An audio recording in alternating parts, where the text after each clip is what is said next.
Okay, welcome back everybody.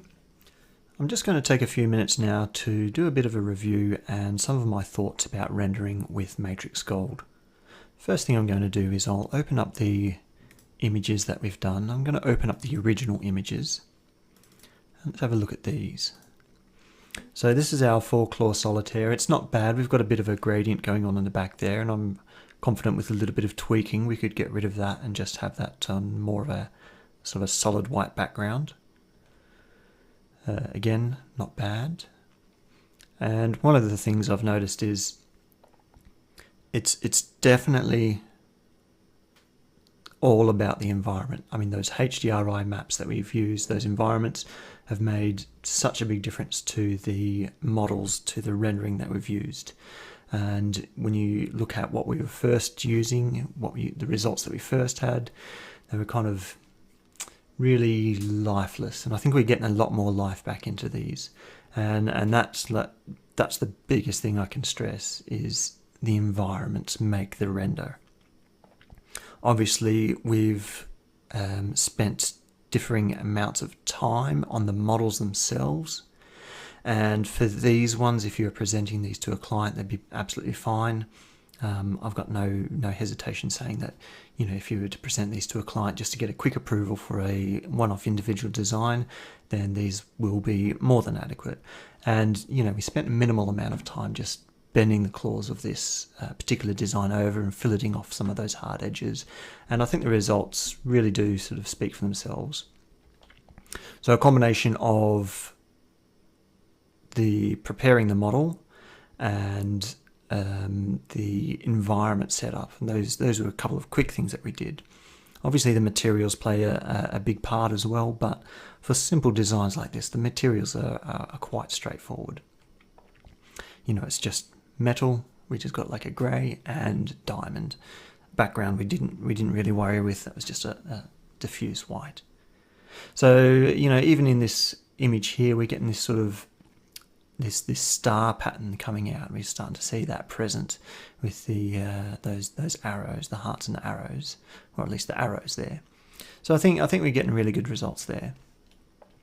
Obviously we've got the hero shot here, and again, this is I just really love this. You know, I love this little bit of fuzz on the fabric there. I love that we've got this background just blurring out into nothing. The image isn't perfect. It's quite dark and almost sort of muddy, but that's okay. I took these images into Photoshop and I gave those a little bit of a tweaking there. So for the hero shots like this, you'd absolutely do that anyway. You'd definitely bring those into Photoshop. And if you wanted to take that a step further, you could actually composite out different layers, different alpha masks, which will allow you to adjust the different elements of this particular image independently of each other. And you know, I think that's really gorgeous. You know, it's a really lovely design. We spent a lot of time in ZBrush getting this looking nice, and the results absolutely speak for themselves. You know, I love these big gems around here. Again, we've got so much more life going on in here. Even these smaller ones here, we're really starting to see those facets pop out there. And another hero shot. Again, really nice depth of field, blurring that into the background. We've got this, you know, this nice shadow or reflection in the base there.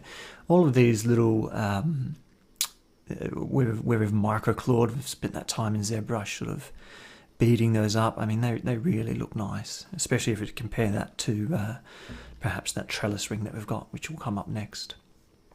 And again, I really like this sort of hard, angular look, blurring out in the background. I really like that one too. And this is the trellis one, and for me this is quite lackluster.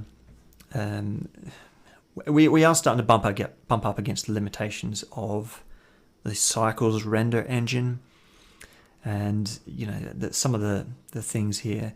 You know, I was talking about this particular one here, and it's really nice, but what it's missing is that dispersion of color. We need that little prismatic effect going on, and it's just not present in Cycles. And you know, hopefully in the future Cycles will be developed and that will be added to it. You know, I'd love to see that, but You know, it's doing a pretty good job, but it's not quite there. It's not quite there. And again, you know, in this ruby here, we get this nice little punch of colour coming in here, this little flash of colour. So it's definitely a nice render, but you know, I think to take this a step further, you'd really want to take that, perhaps use a different piece of software to render this. And again, with a little bit of positioning, tweaking this, we could get rid of this black reflection here, which certainly isn't doing any favors, and that's on me. I should have, when I was setting up those render angles, the named views, I could have done a test render just to see how they look. But yet again, we did that trick there with having the beads on top of the shank instead of just having the sort of flat ends, and I think that really works well. It's a quick trick, but it does work quite effectively. Again, from the side, yeah, we're starting to lose these gems here a little bit, but for a quick render, it's fine, I guess. So that is how they came out of the machine. And like I said, with a little bit more tweaking, I'm sure we could get those looking a little bit nicer. You know, I did take these into Photoshop, and we'll see how they look in here. And mainly what I'm doing is I'm just brightening up the image, maybe adding a little bit of contrast and removing some of the greys from the background. So again, I mean, this looks great. I think this front view is really nice. We've got this lovely reflections there, just sort of graduating from greys into that bright white. Again, like I said, we can get rid of this black with a little bit of tweaking.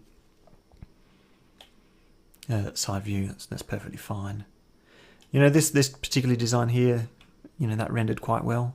The trellis ring, not quite as much. I mean, yeah. Again, a little bit of contrast, brightening it up. A little bit of vignetting just to sort of darken off those corners to just bring your eye into the center.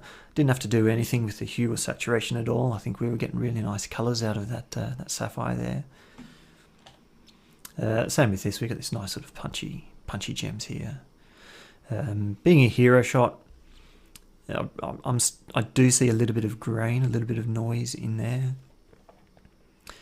So perhaps a longer render time would resolve some of that. And especially if you sort of look down the bottom here, you know, we're getting quite grainy there. It's something that, you know, you might not notice unless I point it out, but in these sort of out of focus areas, it's certainly visible. So like I said, a little bit of contrast, and this is sort of just give that an extra punch and brought that to life.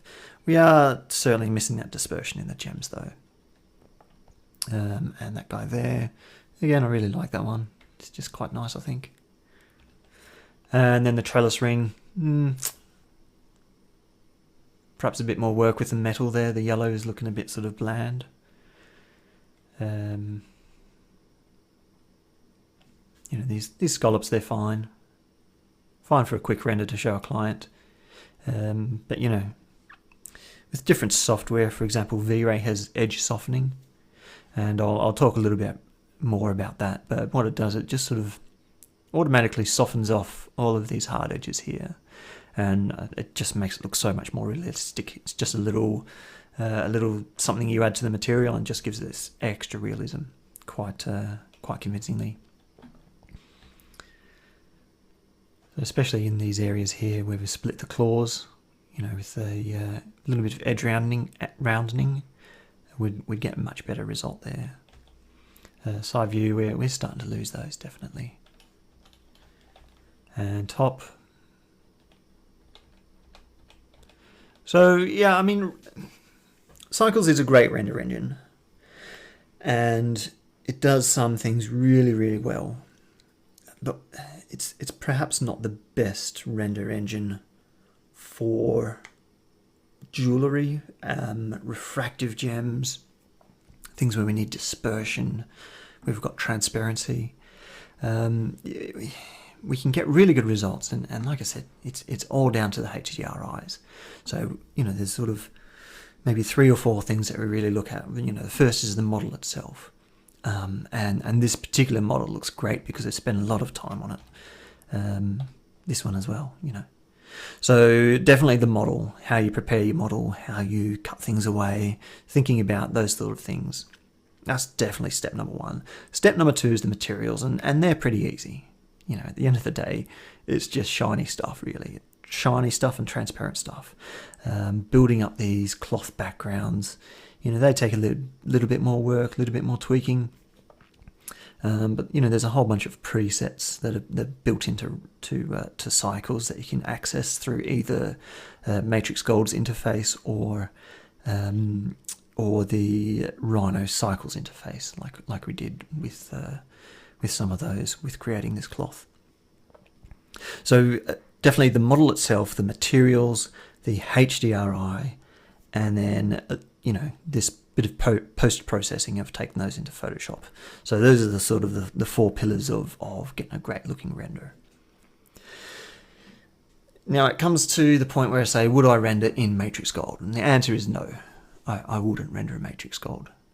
I would, personally, if you're a MatrixGold user, I would bring everything into Rhino. You know, you can just open up an instance of Rhino. And the great thing about Rhino is you can just have multiple Rhinos open at the same time. And often I work in native Rhino, and I'll have half a dozen projects on the go at one time. And I've just got half a dozen different Rhino windows, the programs actually open, and I can just skip between all of those as I'm working. So MatrixGold, you can only have one MatrixGold open at one time. So if you're going to be running off renders, it's really going to sort of tie you down and slow you down with what you can do with MatrixGold. You know, you can't be working on a different model while you're waiting for a couple of minutes render to run. So if it were me and you've got MatrixGold, you've got Rhino. So I would just Control-C, select everything, copy that across to Rhino, dump it in there, and then you can have Rhino set up the way that you want to have Rhino set up. So you can have your own template files, you can have your own materials applied to layers. You know, you can do all that sort of thing. You can have your named views, and that way you're not using Matrix to render, you're using Rhino to render. And everything is the same, it's still the same render engine. So the benefit of that is, you know, I find that the interface that MatrixGold has, you know, I find that a little bit like it's patching on top of the Rhino Cycles interface. And sometimes MatrixGold does that really, really well. I like the layers that the MatrixGold has, the layers palette. I think that's really nice and intuitive, and it's a lot easier than using the sort of the base Rhino layers. But sometimes it's a little bit clunky and it's a little bit awkward when they're just doing something that you could just go in and to do in Rhino. And there might be a little bit more of a learning curve in Rhino, but once you sort of wrap your head around it, you can absolutely learn those techniques, and it will make things a little bit easier for you, or a lot easier for you, I think. Now, there's a couple of things with MatrixGold as well, and they are developing it, they're actively developing it, and they're bringing out new versions all the time. So some of the things that I've seen that they've been working on is the ability to create your own custom materials, and that's using the MatrixGold interface. Obviously, we can do that already by just going straight into the Rhino interface, and we can create our own custom materials. But it's encouraging to see that MatrixGold and Stellar, Gemvision, whoever it is behind it, is sort of driving that forward, and they're wanting to develop this more. And you know, Matrix 6, 7, 8, 9, Matrix when it was Gemvision, they were using the V-Ray render engine. It was V-Ray 2. Now V-Ray in Matrix 8, Matrix 9, it wasn't perfect, and some of the materials, the presets that had been developed for jewellery, they were kind of lackluster again. They were very... There was something about them, and you could just pick it from a mile off. You could say that is a Matrix render, and it's something about those materials. But saying that, you know, V-Ray itself is an extremely powerful rendering engine, and even back when it was V-Ray 2.0, it still had things like dispersion, and it had things where you could have metal intersecting the gem, and that metal wouldn't show up even though it was inside the middle of the gem. You had the option to exclude secondary items. And in my opinion, it's taking a step back by dropping the V-Ray render engine and using the Cycles render engine. But yeah, I can understand why they're doing that. They're using the new platform instead of Rhino 5. They're using Rhino 6. Cycles is native to Rhino 6 now, and they don't have to pay licensing fees to V-Ray. They don't have to develop the application. So I can certainly see why they did it. For me, it's not the best decision. I think we are losing some of the features and functionality of V-Ray, some of the ease of use. But, you know, that's what we've got and that's what we live with. Now, like I said, MatrixGold is actively developing their program, and part of that is the render engine. And they're making use of some of the features within Cycles. And hopefully Cycles itself gets developed. I mean, that was sort of developed for the Blender 3D program. And hopefully as Cycles gets developed, we'll have features like dispersion, that diffraction of color. So between those two things, between Blender, well, I guess it's three things actually, between Blender developing Cycles render engine, between Rhino developing the Cycles engine plugin, and between MatrixGold continuing to develop their program, you know, hopefully in time we'll have something that's really good and we won't need a sort of a third-party rendering engine. For example, something like denoiser. Blender, Cycles for Blender has denoiser, and what denoiser will do, it will allow you to come in and just with a single click get rid of a lot of this noise here. At the moment, if I want to do this, I'd have to take this into Photoshop and denoise it in Photoshop. So the Cycles for Blender has that, but it doesn't yet, it's not yet in Rhino, the Cycles for Rhino.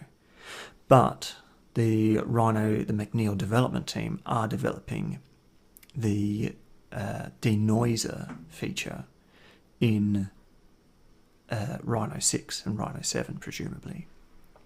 So once that's active and developed for the Cycles for Rhino, well, then MatrixGold, the team there, will be able to jump aboard that and develop that again for MatrixGold. So hopefully in the future we will see some more improvements, and I can't wait to see what happens. At the moment, the way it stands, MatrixGold, the development team, they really need to work on the materials and the HDR environments and just sort of scale it back a little bit, I guess, and simplify things a little bit and think about what the default studio is, what the default lighting is, what the default gems are. Not try and make it too fancy, but just sort of go back to basics and think about what makes a really good render. And within luck, in the future, you know, MatrixGold will have all of those features. But saying all of that, you know, I would still render in Rhino. You know, I'd take my models, I'd take those into Rhino, and that way you don't have to wait for MatrixGold to develop things. You know, once the McNeil team develops features, you can certainly render in Rhino. And you don't have to use Rhino 6, you can use Rhino 7. At the moment it's a work in progress. Once that drops, they'll be developing a new Rhino, Rhino 8, and you'll always be able to start using those work in progress programs and start using and developing those features and start exploring those for yourself.